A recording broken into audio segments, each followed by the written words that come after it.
जिस लाइन पे हमारे महापुरुष फूले साहू और बाबा साहब चले, हम उसको एज इट इज अपना लेते हैं, उस पर दिमाग नहीं लगाते। इसलिए तो बाबा साहब से आप लोग पूछो, लेकिन बाबा साहब हमारे अनुयायी हैं, इसलिए बाबा साहब का ये निशान था, उसको हमने ले लिया। कहने का तात्पर्य कि आप लोग भी कभी अगर दिल्ली से कोई मैसेज आता है, खास तौर से वर्तमान की राष्ट्रीय अध्यक्ष बहन कुमारी मायावती जी का, तो उस पर दिमाग मत लगाया करो। जैसे साहब ने कहा ना कि हम साहू, फूले और अम्बेडकर जी ने जो हमें रास्ता बता दिया, हम उस पर दिमाग नहीं लगाते, हम तो उस पर चलने की कोशिश करते हैं।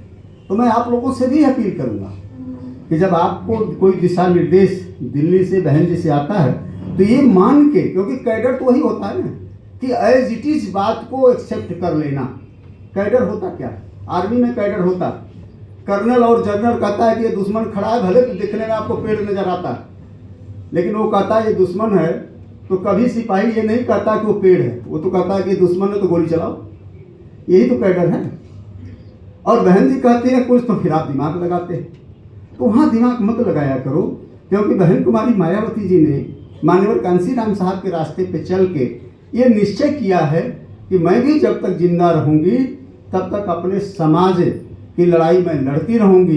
तो अगर उनके कोई फैसले होते हैं तो इतना मान के चलो कि वह इस बहुजन समाज के हित के फैसले होंगे। वो थोड़ी बाद में आपको पता चलेगा, लेकिन जब उस पर काम आप स्टार्ट करोगे तब आपको समझ में आ जाएगा कि ये फैसले उस समय क्यों लिए गए।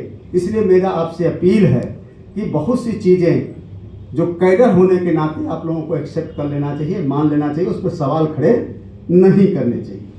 మిత్రులారా, మాన్యవర్ కాంశీరామ్ గారితో కొంతమంది మీడియా మాట్లాడేది ఏంటనంటే, ఎందుకు సార్ మీరు ఏను గుర్తునే సింబల్గా తీసుకున్నారు, చిహ్నంగా తీసుకున్నారు, అట్లాగే నీలి రంగే ఎందుకు తీసుకురాని అన్నప్పుడు బాబాసాహెబ్ చెప్పిన మాట ఏంటంటే, ఇది నేను కాదు నిర్ణయం తీసుకుంది, మా మహాపురుషులైనటువంటి ఫూలే, బాబాసాహెబ్ అంబేద్కర్లు ఏదైతే మహాపురుషులు తీసుకున్నారో ఆ తీసుకున్న జెండా తర్వాత ఏదైతే సింబల్ ఉందో దాన్ని నేను ముందుకు తీసుకొని పోతా ఉన్నాను అనేటువంటి విషయాన్ని చాలా కరాఖండిగా చెప్పడం అనేటువంటిది జరిగింది. ఇవల్ల ఈరోజు పరిస్థితి ఏంటంటే, ఢిల్లీ నుండి ఏదైనా వర్తమానం వస్తే, ప్రధానంగా బెంజీ నుండి ఆదేశాలు వస్తే, ఆదేశాలను పాటించాల్సిన పరిస్థితి మనకు ఉండాల్సిన అవసరం ఉంది. ఎట్లయితే ఆర్మీలో కర్నల్ కానీ జనరల్ కానీ అక్కడ ఉండే సిపాయి ఆర్డర్ ఇస్తే సిపాయి ఏం చేయమంటే ఈ కర్నల్ కానీ జనరల్ కానీ చెప్పినప్పుడు సిపాయి ఏం ఆలోచించాడు, ఏం చేయమంటే అదే చేస్తాడు. అప్పుడే ఆ సైన్యానికి ధైర్యం, బలం, నమ్మకం వస్తుంది. అట్లా ఇవాళ కేంద్రం నుండి వచ్చేటువంటి ఏ ఆదేశాలు ఉన్నాయో వాటిని మనం పాటిస్తూ వాటిని మనం ముందుకు తీసుకుపోతే పార్టీ బహుజన సమాజం చాలా బలంగా ఉంటుందనేటువంటి దాంతో కలిసి పనిచేయడానికి సిద్ధమవుదామని తెలియజేస్తా ఉన్నాం.